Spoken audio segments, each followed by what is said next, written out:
Hi all.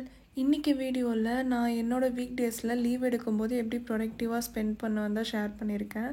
So எப்போவுமே நான் அதிகமாக லீவ் எடுக்க மாட்டேன். லீவ் எடுக்கிறேன்னா வீட்டில் நிறையா வேலை இருக்குது, இல்லை பர்சனல் ஒர்க் அதிகமாக இருக்குது அப்படின்னா தான் எடுப்பேன். நீங்கள் வீக்கெண்டில் பண்ணலாமேன்னு சொல்லி கேட்கலாம். ஆனால் எனக்கு வீக்கெண்டில் இந்த மாதிரி வேலைலாம் பண்ணிகிட்டு இருந்தால் எனக்கு சுத்தமாக வீக்கெண்டே ரொம்ப ஸ்பாயில் ஆன மாதிரி இருக்கும். வீக்கெண்டுனாலே நல்லா பிடிச்சதை சமைச்சு மூக்கு பிடிக்க சாப்பிட்டு ஒரு தூக்கம் போட்டால் தான் எனக்கு வீக்கெண்டு போன மாதிரி இருக்கும்.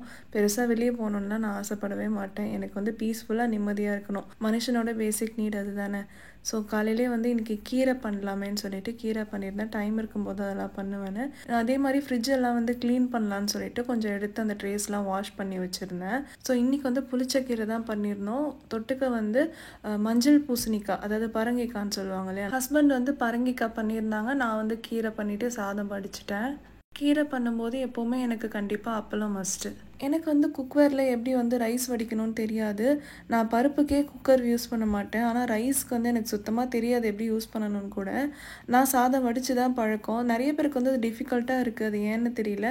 அது வந்து அந்த பாட்டம் பாத்திரமும் நம்ம சாதம் வடிக்கிற பாத்திரமும் சைஸ் கரெக்டாக செட் ஆகிடுச்சுன்னா எந்த சப்போர்ட்டுமே இல்லாமல் நம்ம ஈஸியாக வடிச்சிடலாம். ஸோ அதுக்கப்புறம் நல்லா வாஷ் பண்ணி வச்சுருந்த ட்ரேஸ் எல்லாமே நல்லா தொடச்சிட்டு க்ளீன் பண்ணி செட் பண்ணிட்டேன். இன்றைக்கி வந்து எக்ஸ்ட்ரா இருக்க வேலையெல்லாம் பார்த்துடலாமேன்னு சொல்லிட்டு ஃப்ளிப்கார்ட்லேருந்து ஃப்ரிட்ஜை ஆர்கனைஸ் பண்ணுறதுக்காக சில ஐட்டம்ஸ்லாம் வாங்கியிருந்தேன். ஸோ இது வந்து நம்ம சைடில் வைக்கிறதுக்காக, சைடில் நிறையா இந்த ஓப்பன்டு பேக்கெட்ஸ்லாம் நான் வைப்பேன். ஸோ அதுக்கு வைக்கிறதுக்காக நிறைய வந்து உள்ளேயே கொட்டிட்டு நிறையா அழுக்காயிடுதுன்னு சொல்லிட்டு இந்த மாதிரி ஆர்டர் பண்ணியிருந்தேன். ஸோ இதை செட் பண்ணிவிட்டு நான் இன்னொரு வீடியோவில் உங்களுக்கு போடுறேன். இன்றைக்கி வாஷ் பண்ணி மட்டும் எல்லாமே ட்ரை பண்ணி வச்சுருந்தேன். அதுக்கப்புறம் வெஜிடபிள்ஸ் போடுற பாக்ஸ், இது வந்து கண்டிப்பாக நிறைய பேர் வீட்டில் இருக்கும்னு நினைக்கிறேன். நான் ரொம்ப நாளாக வாங்கணும்னு நினச்சிட்டு இருந்தேன். பட் யூஸ் ஆகுமா, தேவையில்லாமல் எனக்கு இந்த பிளாஸ்டிக் வந்து அதிகமாக சேர்க்குறது வந்து இஷ்டம் இல்லை. யூஸ் ஆகுமான்னு தெரியல. ஸோ ஒரு சாம்பிள் பீஸ் மாதிரி எனக்கு அதிர்ஷ்டவசமாக கிடச்சிது. அந்த பீஸ் எப்படி கிடச்சிருந்தா வந்து நெய்பர் ஆண்டி ஒருத்தவங்க எனக்கு குலோவுக்கு ரிட்டர்ன் கிஃப்டாக கொடுத்தாங்க. ஸோ அதை வச்சு நான் ஒரு 1 மந்த் கிட்டே ட்ரையல் பார்த்தேன், விதவிதமாக காய்கறி வச்சு. ஸோ அதெல்லாமே நல்லா தான் ஃப்ரெஷ்ஷாக தான் இருக்குதுன்னு சொல்லிட்டு வாங்கியிருந்தேன். எனிவேஸ் நம்ம ஓரளவுக்கு ஃப்ரெஷ்ஷாக சாப்பிட்றதே நல்லது. ரொம்ப வந்து ஃப்ரிட்ஜில் வச்சு ரொம்ப நாள் வச்சு சாப்பிடக்கூடாது நல்லா இருக்குன்றதுனால. அப்படி இன்றைக்கே எல்லாத்தையும் வாஷ் பண்ணி காய வச்சுட்டேன்.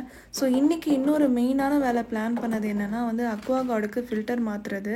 ஸோ இங்கே ஏரியாவில் தண்ணி வந்து ரொம்ப அழுக்காக வருது இந்த ஏரியாவில்னு சொல்லிட்டு எங்களுக்கு ஃபில்டர் சுத்தமாக போயிடுச்சு. 5000 கிட்டே ஸ்பெண்ட் பண்ணோம் இப்போ. ஸோ நீங்கள் அந்த அளவுக்கு போகக்கூடாதுன்னா நீங்கள் ஒரு எக்ஸ்டர்னல் ஃபில்டர் இந்த மட்டும் நீங்கள் வந்து ஒரு 1500 கொடுத்து போட்டுக்கிட்டிங்கன்னா உங்களுக்கு ரொம்ப யூஸ்ஃபுல்லாக இருக்கும். ஸோ இந்த ரேக், அதாவது இது வந்து ஒரு பிளாஸ்டிக் மெட்டீரியல் தான். இந்த ரேக் வந்து நான் எதுக்கு வாங்கியிருந்தேன்னா, நம்மளோட ரெசின் ப்ராடக்ட்ஸ் எல்லாமே வைக்கிறதுக்காக வாங்கியிருந்தேன். ரொம்ப வெயிட்டெல்லாம் தாங்காது. ஓகேவான குவாலிட்டியாக தான் இருக்குது. ரொம்ப ஓகேவான குவாலிட்டியாக தான் இருக்குது. ஆக்சுவலாக சில இடத்துல கொஞ்சம் டேமேஜாக இருந்தது. பட் நான் அட்ஜஸ்ட் பண்ணி ஓகே அப்படின்னு சொல்லி விட்டுட்டேன். இல்லைனா ரிட்டன் கூட போட்டிருக்கலாம். நான் ரொம்ப வெயிட் ஹெவியாக வைக்க மாட்டேன்றதுனால நான் வந்து இது பண்ணல. மற்றபடி நீங்கள் லைட்டான பொருள் ஏதாவது வைக்கிறீங்கன்னா கண்டிப்பாக தாராளமாக வாங்கலாம். இதோட ப்ரைஸ் நான் வந்து உங்களுக்கு மேலே மென்ஷன் பண்ணியிருக்கேன். எனக்கு ஒரு பொருள் ரிட்டர்ன் போடணுன்னா மட்டும் சுத்தமாக பிடிக்காது. அந்த பொருள் வீணாக போனாலும் பரவாயில்லன்னு சொல்லி விட்டுடுவேன். ஏன்னா எனக்கு ஒரு ஃபோன் அந்த மாதிரி வாங்கி ஃப்ளிப்கார்ட்டில் அந்த ரிட்டர்ன் பண்ணுறதுல ரொம்ப ஒரு பேட் எக்ஸ்பீரியன்ஸ் இருக்குது. அதை நான் உங்களுக்கு இன்னொரு நாள் ஷேர் பண்ணுறேன். இந்த 3 ப்ராடக்ட்டுமே நான் ஃப்ளிப்கார்ட்டில் தான் வாங்கியிருந்தேன். ஏன்னா மீஷோவிட ஃப்ளிப்கார்ட்டில் விலை கம்மியாக இருந்ததுனால வாங்கியிருந்தேன்.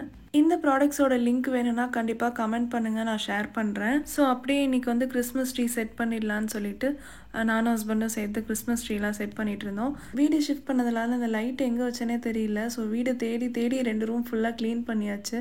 ஸோ அது ஒரு அட்வான்டேஜாக ஆகிடுச்சு. ஆனால் லைட் கிடைக்கல, புதுசாக வாங்கிட்டோம். நீங்களும் இந்த மாதிரி ஏதாவது திங்ஸ் தேடி வீடு க்ளீன் பண்ணியிருக்கீங்களான்னு சொல்லி கமெண்ட்டில் சொல்லுங்கள். உங்களுக்கு இந்த வீடியோ பிடிச்சிருந்தா தம்ஸ் அப் கொடுங்க. தேங்க்யூ.